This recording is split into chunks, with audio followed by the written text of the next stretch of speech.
మాకు ఒక క్రమశిక్షణను ఆయన నేర్పుతా వచ్చినాడు. ఇప్పట్లో అయితే గిన ఏదైనా చేసేటప్పుడు తప్పు ఇదని చెప్పినా కానీ, చేసే విధానంలో కాళ్ళతో జరపడం కానీ, లేదంటే గిన దొబ్బినట్లు కానీ, ఫోన్లు మాట్లాడుకుంటా కానీ, అప్పట్లో మాకు ఫోన్లు లేవు, అయినా మేము ఏదైనా నిలబడి మాట్లాడుకుంటా ఉన్నా కానీ ఆయన మాకు కొట్టడము, చేపించే విధానంలో సరిగ్గా చేయకపోతే పనిష్మెంట్ చేయడం, కట్టెపట్టుకుని తిరగడం. ఇప్పట్లో అయితే గిన అరిసినా కానీ జిమ్ మానేస్తున్నారు. దానికోసం ఆ రోజు ఆయన నేర్పిన క్రమశిక్షణ ఈరోజు ఇన్స్టాగ్రామ్లో మనకి రాజారెడ్డి పేరుతో మన వీడియోస్ అన్నీ వైరల్ అవుతుండేది. ఈయన మాకు నేర్పిన ఆ క్రమశిక్షణ, ఆ విధానాన్ని బట్టి మాత్రమే అందరూ నా గొప్పతనం అనుకుంటున్నారు. ఇదంతా నా గొప్పతనం కానే కాదు. ఆ రోజుల్లో ఆయన మాకు నేర్పిన కేవలం ఆ ఒక శిక్షణతోనే, ఆ క్రమశిక్షణతోనే నేను ఇంత దూరం వచ్చాను.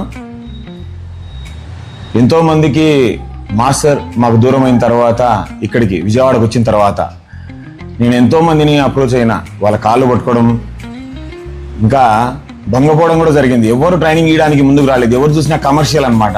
ఆ రోజున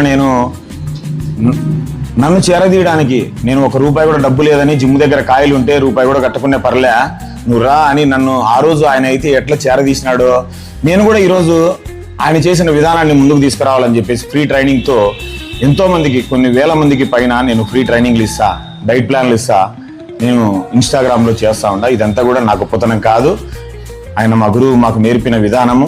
ప్రొద్దుటూరులో ఈ రోజు కూడా ఆయన వస్తున్నాడు అంటే గిన, ఇక్కడైతే నేను చూస్తూ ఉంటాను వీడియోలో ఆయన గురించి కూడా, కానీ మా ఏరియాలో వచ్చినాడంటే ఆయనను ఒక దేవునిలాగా అందరూ ఆయనను గౌరవించడము, ఆయనను నెత్తిని పెట్టుకొని చూసుకుంటారు అందరూ కూడా. నిజంగా ఆయన విజయవాడకు రావడం మాకైతే ఒక శాపం అనుకోవచ్చు. ఇది మీ అందరికి మీ వరము. ఎందుకంటే ఆయన మాకు నేర్పిన విధానం వేరే.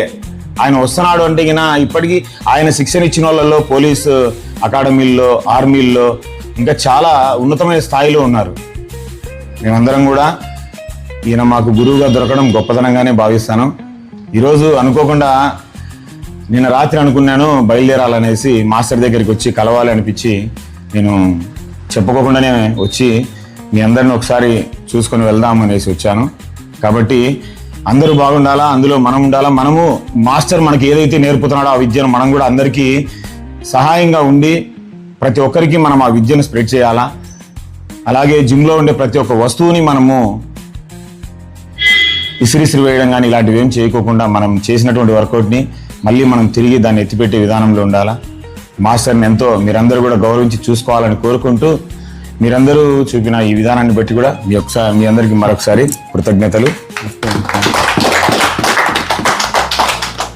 Thank you Raja. సార్ ఒక నిమిషం.